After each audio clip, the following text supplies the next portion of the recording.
workshop area during Sun and Fun. And here, anyone can walk up and get a quick lesson about woodworking, welding, fabric covering, and even more. Let's take a look.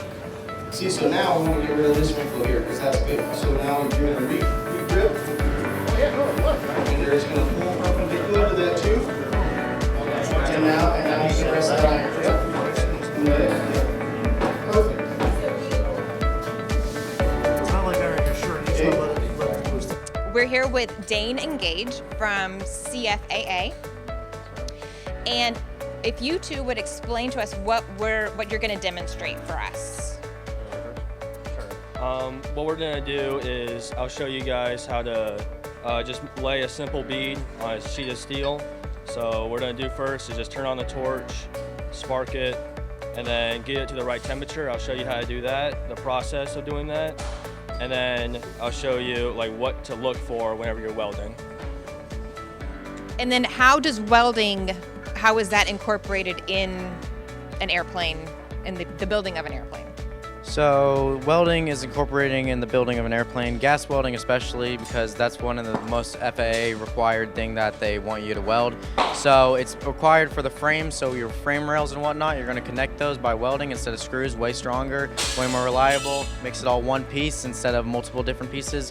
So, because you're basically fusing two pieces of steel into one, and it makes it just as strong as one piece instead of two, so there's no flexibility, and so that's how you're going to weld the planes together. So that's how you make the frames, so they're strong so they can handle it. Okay, perfect.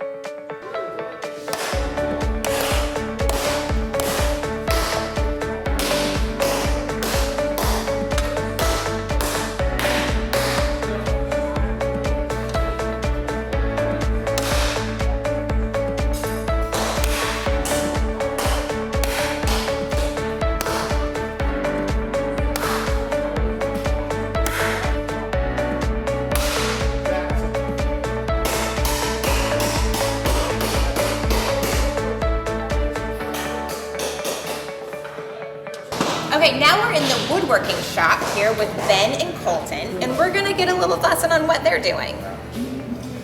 Well, what we have here is we have a wing rib set up for a Pete and Paul air camper, which is an experimental home-built design. It was actually designed in 1920. I've actually built one of these and completed it and been flying it for 11 years. So what we have here is just a wing rib jig. And this is how the wing ribs in a Pete and Paul, there's 31 or 32 of these ribs. So this is all like Sitka spruce wood that we've cut out in advance, and you've got all these sticks. So Colton here is learning how to put one of these wing ribs together. If you have all of these sticks cut out like this, you can glue one of these together in about 45 minutes or so. So we're using like a T88 epoxy glue. He's wearing his gloves and everything to keep off his hands. Don't touch your clothes because it will mess up your clothes. Okay, and so how is this going for you? It's going well. Yeah, just started a few minutes ago. So what have you done so far? We put these in and then with those on as well. We kind of glued them on and stapled the whole thing. Okay.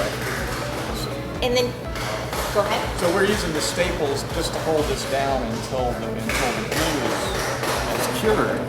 And then we will have come out later, and you can see this is one that another student made yesterday. We'll come back and we take those staples back out because the strength is in the glue, and you can't read those staples again.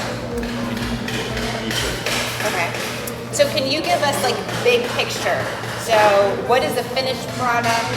How big is this plane? What are we looking at? This is what the finished product looks like. That's actually my airplane. So now you know why this is my favorite area of Sun and Fun.